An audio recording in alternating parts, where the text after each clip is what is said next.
One topic, another small bite that I've come across only twice, I think, is having outstanding claims at the renewal phase of a contract.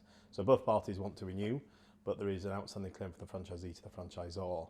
What's your advice at that point?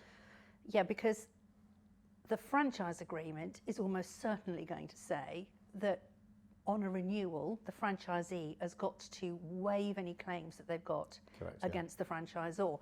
Now, that's the optimal position for the franchisor, because you like to know when you're granting a new agreement that the franchisee isn't reserving their position on a whole load of previous potential issues, which you may know about or you may not know about.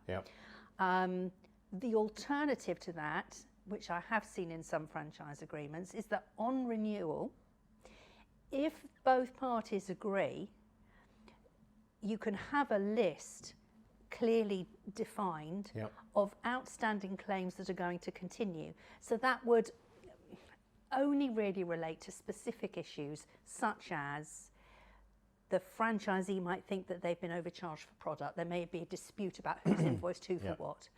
So for things like that, because it's relatively self-contained, it is possible for the parties to agree. And to do a side letter to the renewal agreement, maybe just saying, irrespective of the fact they're waiving their claims, they're maintaining the right to bring a claim in respect of one specific issue. You have to be very clear and succinct about it, so that you don't get creep into all kinds of other issues.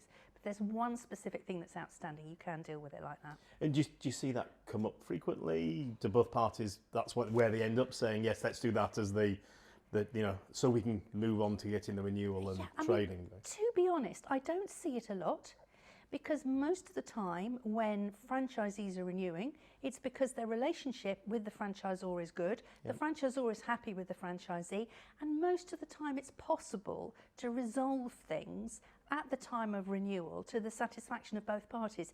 You can reserve your right to do it in a specific instance, but generally speaking, the idea should be, as a franchisee, you shouldn't be wanting to renew if you've got major claims against the franchisor, and vice versa. So it doesn't come up a lot. That makes perfect sense.